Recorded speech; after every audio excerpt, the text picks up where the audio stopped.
Hi viewers. ఇప్పుడు మీకు ఒక యథార్థ ఘటనకు సంబంధించిన ఒక విషయం చెప్పబోతున్నాను. అది ఎలాంటి ఘటన అంటే, ఆరోగ్యాన్ని నిర్లక్ష్యం చేస్తే ఏమవుతుందో, పర్యవసానాలు ఎలా ఉంటాయో చెప్పే ఘటన. ఇది ప్రముఖ biztech media and market intelligence platform అయిన Daze Info Media and Research Private Limited వ్యవస్థాపకుడు అలాగే సీఈఓ అయిన అమిత్ మిశ్రా జీవితంలో చోటు చేసుకుంది. అయితే ఇలాంటి ఇబ్బంది ఎవరికీ కలగకూడదు అనే ఉద్దేశంతో ఆయన దీన్ని సోషల్ మీడియాలో షేర్ చేసుకున్నారు. అది ఒక భయానకమైన వీకెండ్. శనివారం నిద్రలేచి వర్క్ చేసుకుంటుండగా అకస్మాత్తుగా నా ముక్కు నుంచి రక్తం రావటం మొదలైంది. అది ఆగకుండా ధారాపాతంగా కారసాగింది. ముక్కుకి అదిమి పెట్టిన తెల్లటి వస్త్రం రక్తంతో నిండిపోయింది. ఆ సమయంలో నేను కోమాలోకి పోతున్నానేమో అని భయం కలిగింది. ఎలాగోలా హాస్పిటల్కు చేరుకున్నాను. హాస్పిటల్కు చేరేసరికి చాలా రక్తం పోయింది. ఎమర్జెన్సీ టీం 20 నిమిషాల పాటు శ్రమించి అప్పటికి రక్తస్రావాన్ని ఆపగలిగారు. కానీ అసలు షాక్ తర్వాత వచ్చింది. నా బీపీ 230 ఉంది. తలనొప్పి లేదు, తల తిరగటం లేదు.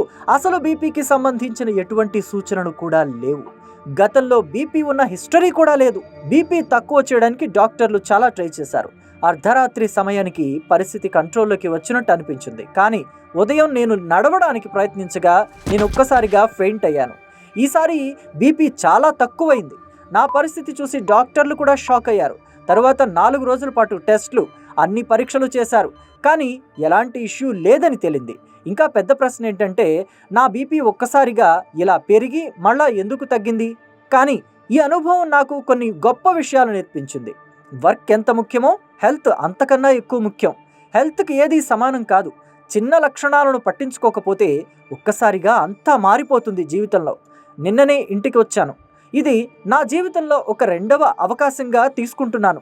ఇకపై ఆరోగ్యమే ప్రాధాన్యం.